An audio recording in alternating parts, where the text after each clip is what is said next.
How's it going, guys? And welcome to RC Cincy. Today I want to do a video talking about troubleshooting, repairs, adjustability, so forth and so on. So I haven't seen basically no videos on these subjects. There was one teardown video, I do believe, and then one quick short video showing you how to bleed it, which wasn't very specific, and it was in a different language.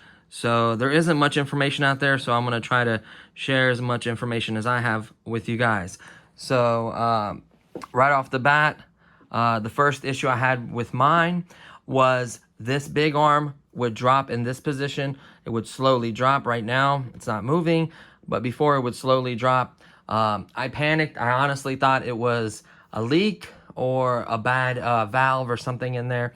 Fortunately for me, it was as simple as trim function, so sub trim. So I'll show you that. So a lot of these will have maybe that issue where one of these just don't hold and it kind of goes down, or this one, or whichever one out of the three is fine. The first thing you want to do is obviously, let me move this lanyard for now, make sure it doesn't hit anything, is you want to unlock it. You can see it'll be a lock button. You just press and hold for a couple seconds, let it go, it unlocks it. Prior to that, you want to see what channel is leaking. So you find out mine was the arm. So the arm on mine is channel 2. 5 will always be on because it's the pump. It has mixing, which I'll show you that as well. So we figured out it's channel 2. We're going to go back. We're going to go to the little tool. Then we're going to go to sub trim. And this is sub trimmed from the factory. They thought it would be okay. Things could have changed, fluid level, things could change. So channel 2, mine was originally minus 100.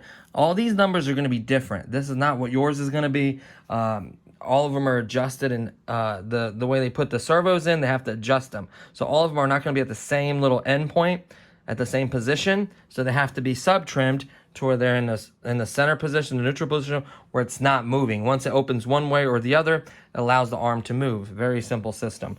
So basically mine was minus 100. I tried first minusing more to 105, made it worse. So I figured out that I need plus. Went to 95. I would probably do increments of 2 or 3.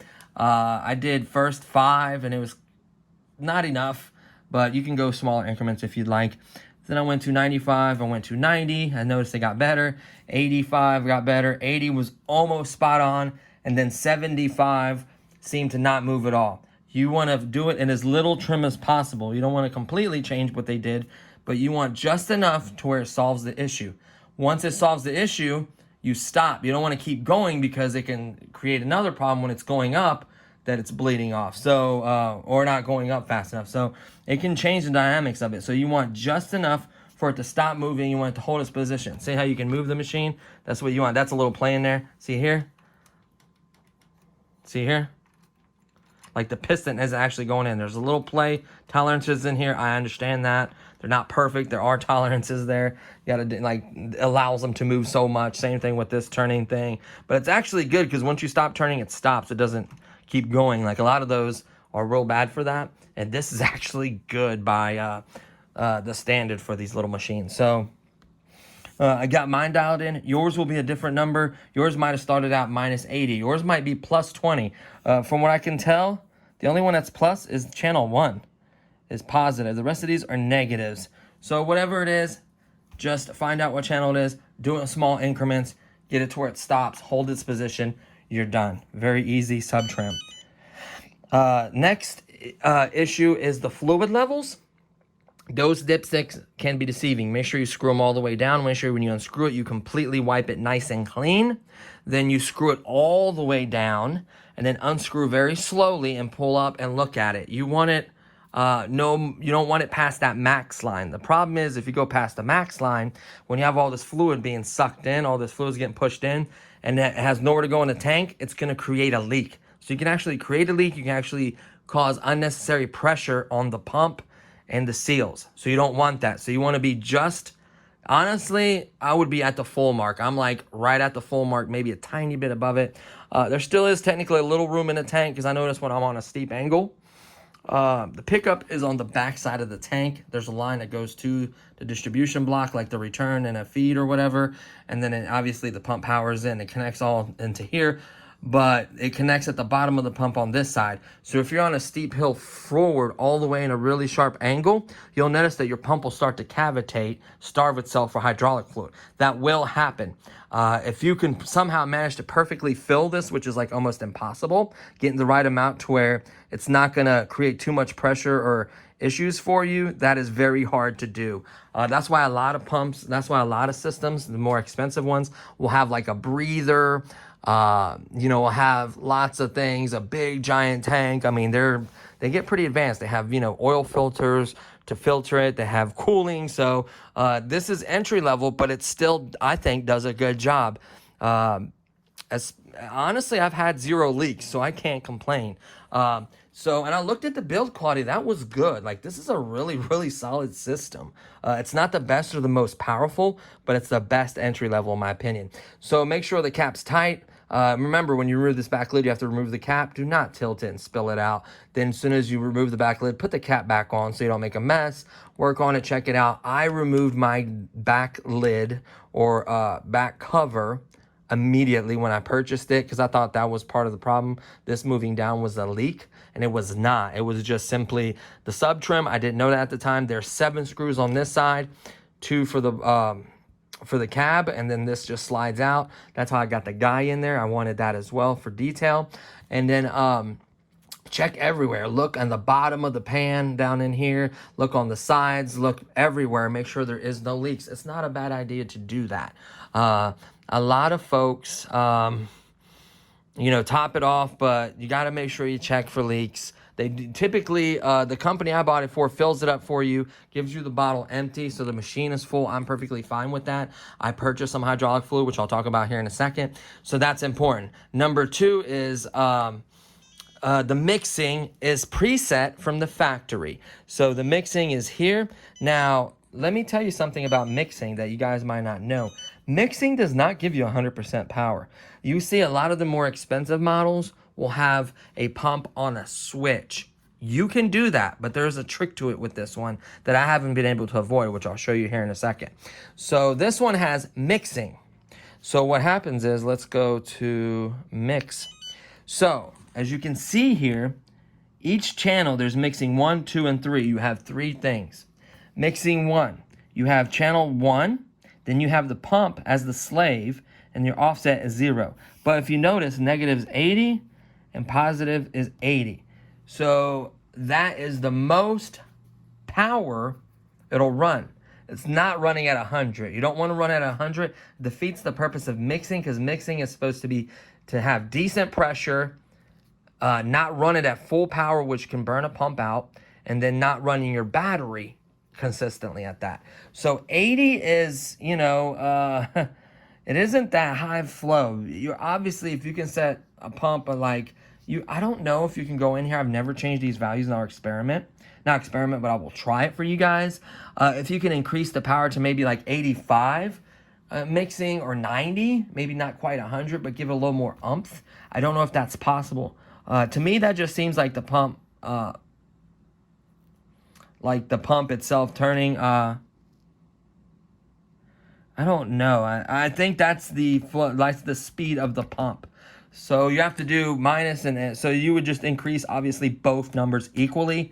And I haven't done that. I don't know if it's the best thing. I've saw nowhere talking about you can increase it, you can adjust it, nothing. So very vague on that. You can look up other mix for other tractors, but they're going to have, different pumps, different setups. So there is going to be that variable there. But I thought about maybe slightly increasing it, because 80% power on this pump is good. It's only an 8 MPa pump. So you're not going to get so much power from 80% compared to 90 or 100, right? So that's your mixing. I haven't messed with that yet. Now, if you like expo, so you would simply select what switch does your expo or your rates, right?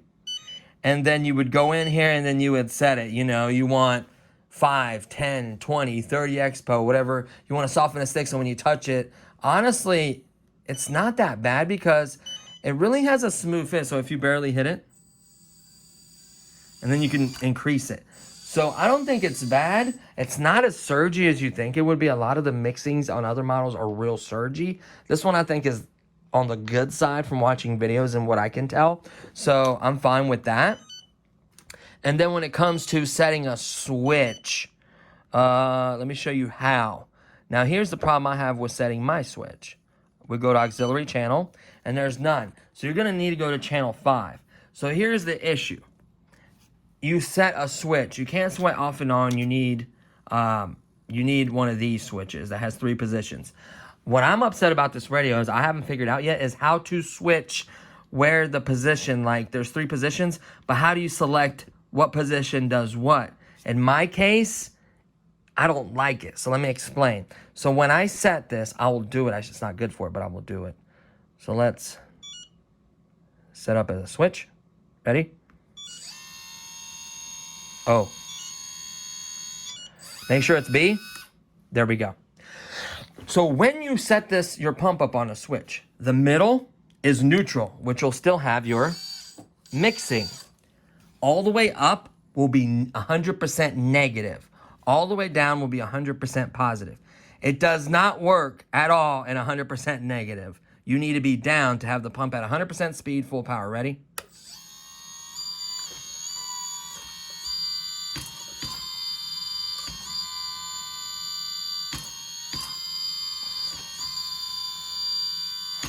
So to me, it sounds like it's not even truly giving you 100. Like, what bothers me is you can't set the value for each switch. Like, how do you do that? Like, I want to be able to be like, okay, like on a DX8E, you could be like, okay, this is the switch you want. Do you want in the top position 0, 1, 2, 3? You can select the top one to be 20%, the middle one to be 30%. So on pro ones, like higher end controllers, they'll have the top switch, which will be off. The middle one will be like 20%, and then the last one will be whatever the best digging speed is for your machine, 85%, 90%, whatever you want to set it to. And some folks even have a knob where they can turn the pump up and down. We don't have a knob on this, but I don't like that because mixing is still enabled, which is cool. But like, I don't like the fact that when you have to switch all these up and you turn your transmitter on, it's at 100% negative. Or is that 100% pump? I don't think it's that. I think this is 100. That's mix. And that's like 70, 80% maybe. But it seems like when you have it at 100, it's not working because it's turning in the wrong direction. So this is the pump turning in the wrong direction. This is it turning in the right direction. So really, if it had more adjustability to where you can set it properly, that the top being top in the on position when you turn on being the mixing, and then being able to switch it to like, let's say your mixing is like 80, maybe have like a 90 switch, or then maybe have like a 20 where you're just moving it around to like load or whatever, so it saves even more power. Maybe something cool like that, but as far as I'm concerned, like, I'm not doing that. Just because it's really rough on the pump unless I could calibrate that. Now, it's auxiliary channels, right? So there's nowhere in here where I can change the auxiliary channels like the way they're set up, like what button does what. Now, endpoints is just... what's endpoints on this? I guess the endpoints for the actual, so you can see there's nothing to adjust. It's 100%. It's hydraulic. There is no, it's 100 on everything. So endpoints are 100% on these. Because they're hydraulic. The hydraulic pump will only go, the piston will only go as far as it can go. The pump will just still sit there and make the noise, but it's not going anywhere, right? So you don't want to sit there and hold it like that, obviously. But there's that. As far as trims go, I never messed with it because the sub trims will take care of the valves. That actually takes care of the thing. So you don't have to mess with trims at all. What else? I'm trying to think. As far as system goes, this is like student mode, trader mode. If you hook it up to something, output mode, you can use this controller for simulators and stuff on your computer. Trainer mode and like student mode, like you can use this. If you're flying with someone or you want to train someone to use an excavator, you could take over. It's mainly for flying, I do believe. Stick mode, throttle mode, sticks adjustments, brightness and sounds. This is exactly as it is. You can change the sound of everything. Wow, the brightness is nowhere near what you can do. Oh, I see what it's more a contrast. I don't know why they say. Yeah, it looks good there. So the sound is all the way turned up. What if I just get it a little bit more? That is making it a lot brighter. I'll leave it here. So really, that's everything that I could think of that I want to touch on. Models, obviously picking different ones. That's to bind to a new receiver. Let's say you get another FlySky receiver somewhere in another vehicle like this, and you want to bind it. That's how you do it. Very simple. Models, you can select what model it's clicked on, obviously. Oh, no. I don't want to do that. Okay. You got to turn it off to bind it, and then you select the models and everything. And then this side shows you the voltages of each thing, which is cool, right? I like that. Signal strength, so how far away you are from some, how strong of a signal you're getting. The wrench tool, you can just hold it. Let go, it locks this, so that way you can actually change any settings. If you buy this and you don't know how to mess with it, just leave that lock on and it won't change your settings. But you can still view what channel you're using. You know what I mean? You can still view your voltages. So that's pretty much it. Now, as far as issues with it, I heard of the arm going down, which you can solve, which I just did with mine. I heard of metal shavings being in the tank, in the system, and that's from, I guess, whatever the pump's connected to, the little things that turn to get the flow. I guess it's not the machining quality on some of them can't be as good. They're maybe not checking it as well, and there's pieces of metal like on the pieces, and the metal's coming off and getting into the hydraulic system. That is extremely bad.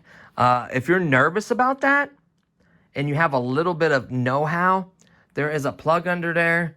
There are plenty of places where you can drain and bleed and get all the fluid out, so you can flush.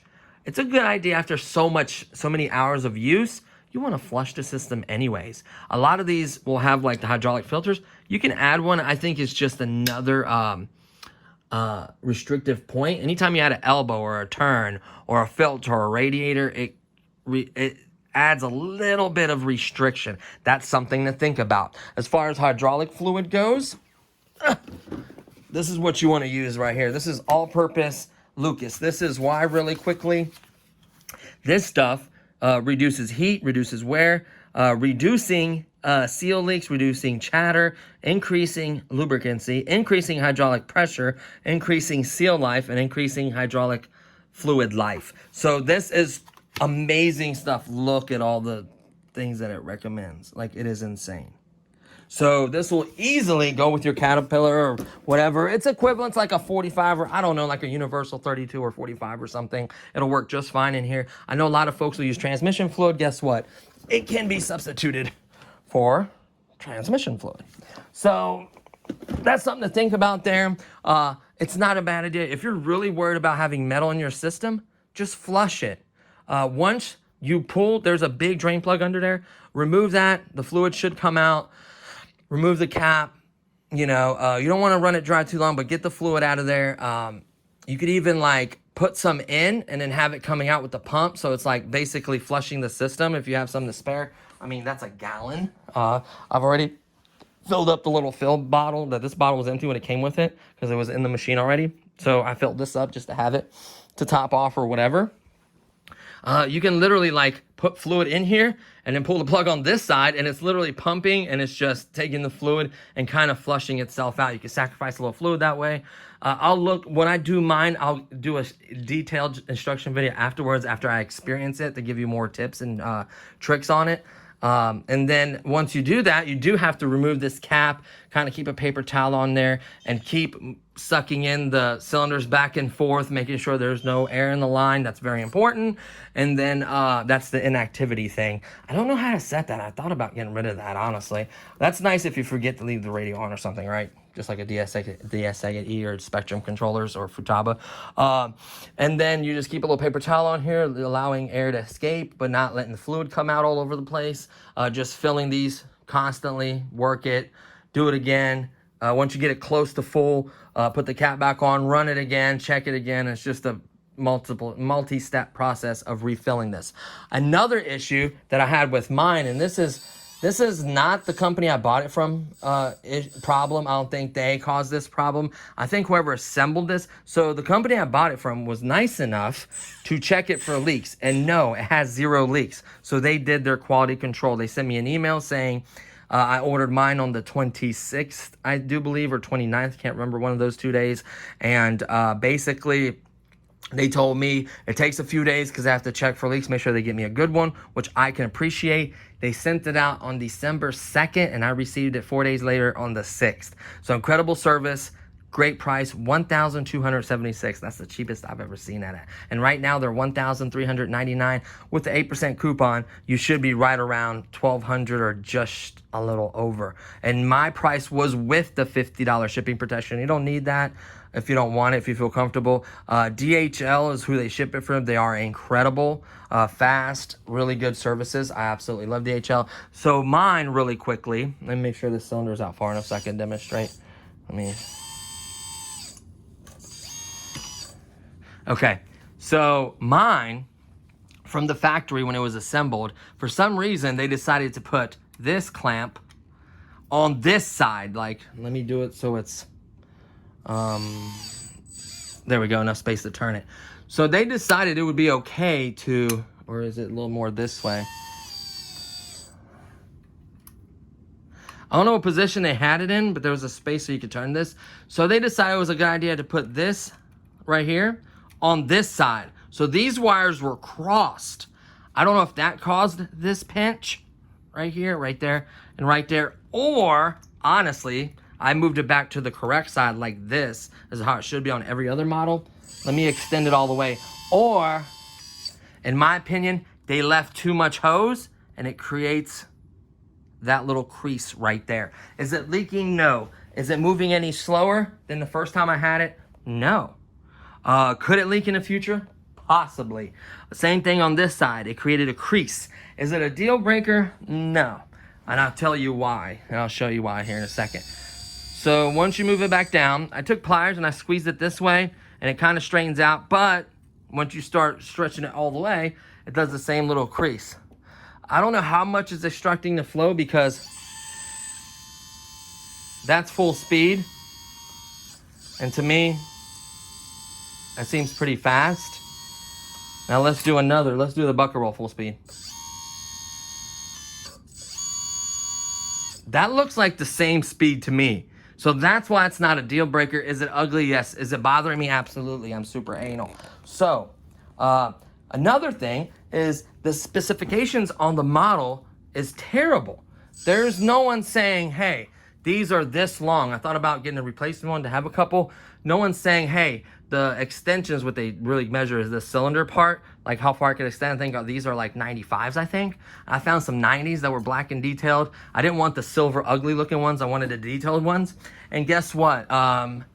I couldn't find ones that match, or maybe I didn't measure it correctly, so I was upset about that. So there was no specifications on the cylinders. There was no specifications on how thick the diameter of this is. So what I had to do is get calipers from work. I measured the hydraulic line. Fortunately, I looked everywhere, could not find any. The only place I found any was AliExpress, and I found this. The same exact hydraulic line, 2 meters. I should have ordered 3 meters, honestly. But this is exactly the same diameter, same everything, same material, same hydraulic. Is designed for pressure, 14 scale or whatever, 16 scale. It's, you know, it's actual hydraulic line. So you can see the diameter of it inside, like how big the hole is. The plastic isn't that thick. There's a good amount of space in there for hydraulic fluid to run through. And I think that's why, like, there's a crimp there, but I think this still has room for the fluid to go through. I've taken pliers and squeezed it from this one. It popped out and it looks good. And then the minute it overextends or extends all the way out, it comes right back. So what I'm gonna have to do is replace from here all the way down, and then luckily it's on both cylinders, on one cylinder, and then replace this all the way down. Now the problem is I'm gonna have to bleed the system because it's gonna create air in the line once I remove those. So I have to basically remove them, which fluid really shouldn't come out as long as I'm not turning on the pump. Maybe a little bit, no problem. I'll put a rag there. I'll measure the length, and I'll probably shorten them, or a lot of people will do this method. Let me stop right here. We'll go like, and then down. So it's like turned like this and then connect. I don't know what's better, what's gonna work best for this. There is the metal little like braided lines. I wouldn't mind doing a fitting right here, right? Like cutting it longer and then doing the figuring out how to do the fitting, testing it, make sure it works right, and then cutting it, putting a fitting right here, and doing the braided line to here, and then braided line to here. Now, I have not seen, this is 3mm, by the way, is what I measured it with my calipers. So if you want to buy some, you don't want the 4mm. I almost bought the 4mm not knowing, and then luckily I waited for the calipers, measured it. This is 3mm line on the Kabolite, 3mm line. It's probably the same thing for the K966 or the K9350. I think all of them use 3mm. 14 scale may use 4mm. I don't know, but 12 scale might use, 112 scale might use 4mm. But this is 3mm. I know this will work. I have 100% faith in that. So there's that. What else? I'm trying to think of any other issues. That was it. The quality and everything else is perfectly fine. That fitting's just a little bit slightly turned. This one's not. I don't want to move that because the way they tightened it up and got it to not leak, you don't want to start bending and moving these because it will create leaks. I can tell you that right now. I'm surprised by me squeezing this or me moving this, like moving the hydraulic line over to here, didn't create a leak. I didn't want it like that because it's still giving it a lot of length. So I moved it like how all the other ones are. Like I looked at the video and saw how the other ones is on this side. I think the crisscross created that or the length of it. One of the two, doesn't matter. It happened. Now all I can do is either make it a little bit shorter and be very precise so it doesn't bend, or get a braided piece, or I can't do the copper. The copper is the straight runs that just go on this back side, so you can't do those. You can do maybe copper run to here and then braided. That would be cool, but very, very expensive. I think a copper kit, just the pipe work just to here is like 180 or 140, something like that. So no, thank you. I want to see how much the fittings are, and then the braided line is what I'm gonna end up having to do. Now that I know the diameter of the lines, then you can get fittings for it, right? So that's the next step.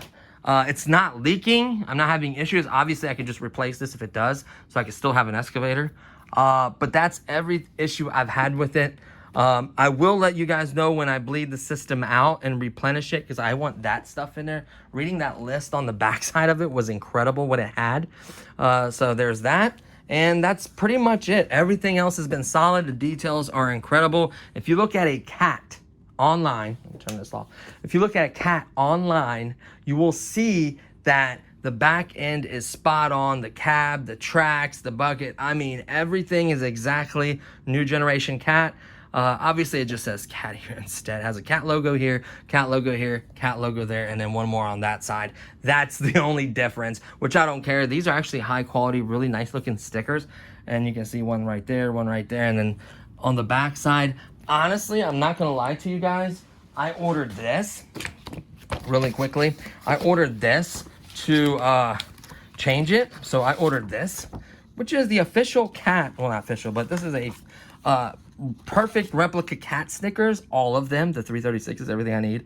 So I can convert this to a true CAT excavator. I mean, even the vents right here, everything, where the fuel things are, where the exhaust is, they nailed this so well. This is one of the better replicas of the scale I've ever seen. Like, I'm not kidding. Look that up. It'll blow you away.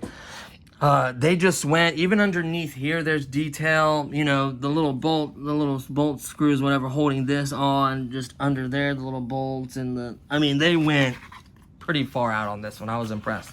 And the cool part of this company is not only did they send me one, but they sent me, I'm going to give them a shout out because they sent me two.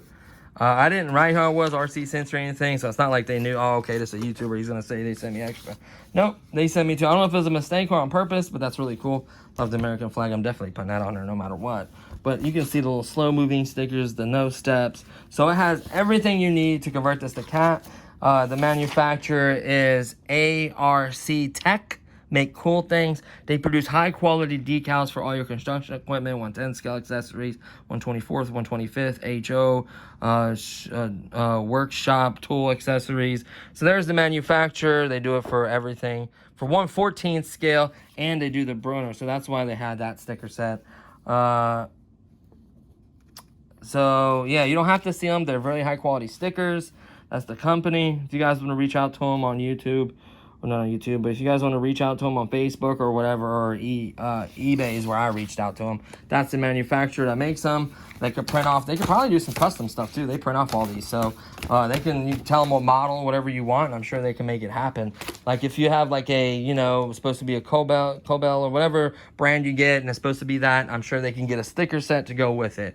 So I wanted to give them a shout out on that. Even though I paid for it, I just really like the quality of their stuff. Another thing.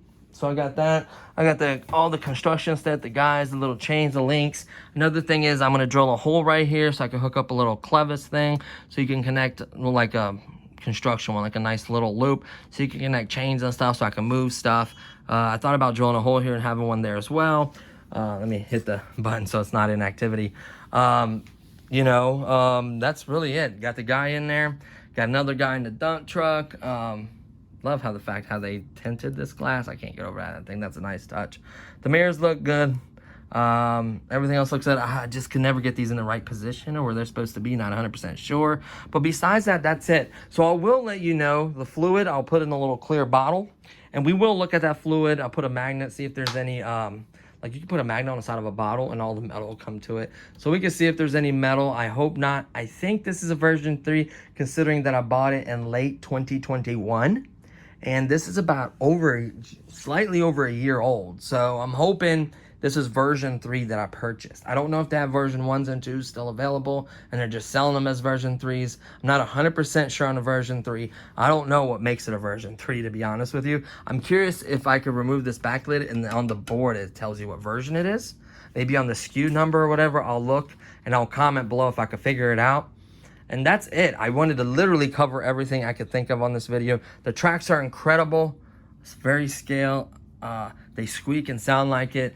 Honestly, the only mods I'll be doing is probably the braided line or maybe replacing this piece for sure. That has to be addressed. And then the sound modular box. And then the sticky wheel waste they put on fancy wheels. That's just a piece of sticky stuff and they're long and you can break them off different sizes. I'll size them on this size, that side. So I'll put as many as I can to increase the weight of this. That is one of the biggest things for hydraulic excavators is their weight for RC. They need some serious weight. That's why the really high-end nice ones are like 60 plus pounds. This is 22. If we can add, you know, a couple extra pounds would even, I think, make a difference. You'd be surprised. I'm going to add what I can, put it in there nice and sticky on the side so it's not like just thrown everywhere. And I want to make it neat and nice, obviously. I do have an extra 10,000 milliamp battery coming for. I think that's ideal. Just because simple fact that if you end up running like a switch setup or doing some other mod, something else that drains more power, the dig at times like I think 40 to 50 minutes, maybe a little more depending how you are conservatively. I think it's a great idea to have another battery. These batteries typically go for $79 to $100. If you go to enginedyi.com with the 2022 coupon that you can use also for this machine, I got my battery for like $49. It blew me away. So very good price. I can't wait for that to show up. Should be showing up soon. I just got basic. I didn't pay for like why is this not set? There we go, because it wasn't snapped on right. That's why I kept moving. I kept fiddling with it, but it just wasn't. You heard the snap there. So I think now that's about it. I was really trying to cover everything. So I'm going to do the sound module, the repairs on this, flush this fluid because I want that high quality fluid in there. And I think that's all I'm going to do for now. If there's a higher performance pump, or even buying an extra pump, the blocks I think will be okay. I would love to get an O-ring set that will have like all these sizes and everything. That would be incredible. But definitely a pump, maybe in the future. 100% on the connections up here and the sound box. 100% sure on that. Construction site, can't wait for that. And then we'll see where else this road takes us. I think this is a 8 MPa pump, by the way, the silver one that comes with them. And then that's pretty much it. So I wanted to touch base and cover everything for you guys. Hopefully you guys enjoyed this video. I know it's a little long, but I wanted to show you kind of everything I got going on with it.